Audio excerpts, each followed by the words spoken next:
There's no straight path to housing. There's lots of twists and turns in the road. Housing is an ingredient for the recipe for success. There are many steps on the road to housing. Homelessness is just a chapter, not the whole book. Hi, I'm Angie Walker, the Homeless Program Manager for the City of Rockford's Health and Human Services Department. Today we're here with my 3 housing navigators, Dwight, Ellie, and Joe. Hello. Dwight, can you tell us a little bit about your day-to-day job activities? Sure. Usually it consists of possible taking them to appointments, helping them engage in services, whether it be at Rosecrans, maybe taking them to get an assessment, get medication. At times it may be just sitting down and talking with them because they may be going through something in their head that they sort of can't wrap around, and just walking them through that. We spend a lot of time doing that, just talking. I think a big part of building rapport, first of all, is just continued communication. Sometimes we might engage with somebody who doesn't want to talk to us at first, but with repetition and continuing to talk to them, sometimes they become more open to working with us. Another thing I think is being trustworthy. If you say, I'll be here tomorrow to take you to your appointment, you have to do that so that they're willing to work with you. So yeah, I just think being trustworthy and continuing to engage with them really helps to build that relationship. What are some of the barriers that you experience with working with your clients? I think the barriers really, fall in line with each specific situation. I've known individuals who have societal barriers where they struggle to engage or communicate, in ways that, normal conversation would be. So that's something that they carry with them and something that we can assist with, each of the housing advocates here, Ellie, Dwight, and I. Being able to talk with those landlords, being able to talk with those community members, those at Rosecrans or those who offer mental health services, I feel that's a barrier that we specifically can address. As well, another barrier, and that goes with the societal piece, is the isolation. Living outside can sometimes be isolating, and being willing to engage with other people is something that can sometimes be frightening. So we're not only here to listen and engage with them, but willing to point them in the right direction and be able to work up those skills within them so they can be successful on their own. Last program year, we served 89 people. The city did their quarterly web posting yesterday, and one of the commenters on their Facebook page said, 89 people in a year, that's not very many. Can one of you kind of talk about why 89 is in fact a pretty big number? I think it goes back to the conversation we had earlier about barriers. Yeah. Regardless of, missing documents, and those things can sometimes take weeks to come in. Applications for housing, there's wait lists for housing. Some people, people struggle with their mental health, and so it's just, it's not a straight path at all. There are a lot of bumps in the road, as we talked about before. And 89 people in a year is, almost 2 a week? Well, and that's very quick. Yeah. Of the people that exited the program last year, 65 people exited, and of them, 57% were housed. So that's actually a pretty good rate. Most of the remaining that weren't successful exits, we just don't know where they went. Most of them they stopped coming in, we lost track of them, we couldn't find them. So hopefully many of those got housed as well, but we're just unsure. What are some of the housing resources that you all work with to get people off the streets?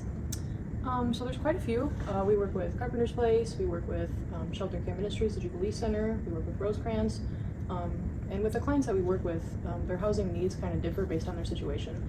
So sometimes if we don't feel that a client is suited for permanent housing right away, we can work to try to get them into a transitional housing program, whether that be our own or Rosecrans's Harbor House. There's also Jubilee has their own transitional housing program as well, so we can utilize those other housing resources. One of the stories that inspired me is one of the youths that we've been working with.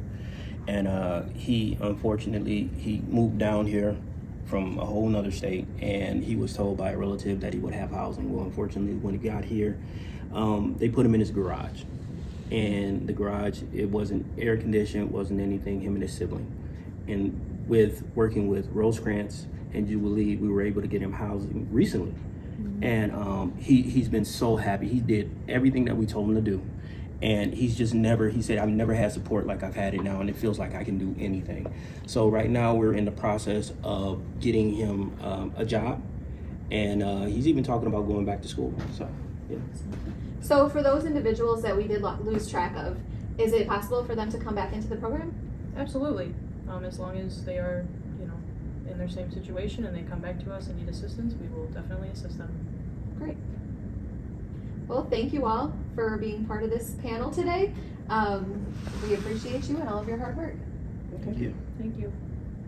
So Joel, you're not technically part of the impact program, but can you tell me your job title and a little bit about your position? Okay, I'm the landlord engagement specialist for the city of Rockford.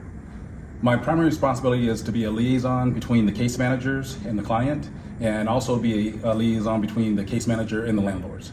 I secure the properties, basically allowing there to be a list that the case manager can go off of, and they can give that information to the clients. And so those are some of my primary responsibilities. Can you tell us what was your role in the transitional housing program? First of all, I was responsible for securing a master lease. Basically, that means that we have clients going in and we can move them in and out as need be. The second thing is I basically secured furniture for those locations, putting it together and ensuring that the client moves into a location that actually is fully furnished for them, for their comfort. Marie, can you tell us your job title and what your role entails with the transitional housing program? I can. So I'm a mental health housing advocate, and my job begins when the temporary housing client has been chosen. Once we get them in their apartment, it's up to me to make sure that they have the skills that they need to be successful.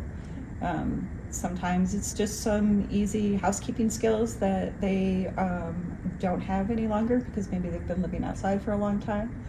I bring them out grocery shopping. I have to make sure that they know how to budget so that they have money to make it through the end of the month. In order to do that, we have to have resources, and the resources are really important. And so that's where I come in and help them either apply and get LINK, a medical card, which is crucial if they need mental health services, or even if they have to go to the doctor. It's great to have that. The end result for me is to make sure that they have life skills and have the tools that they need through the resources I provided to be successful and get their own permanent housing moving forward. Okay, thank you. So Marie, tell me one of your biggest success stories.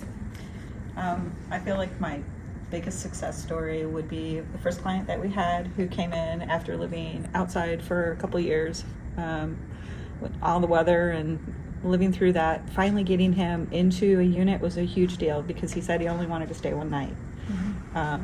I returned on the next day and he said it was okay and that he would stay another.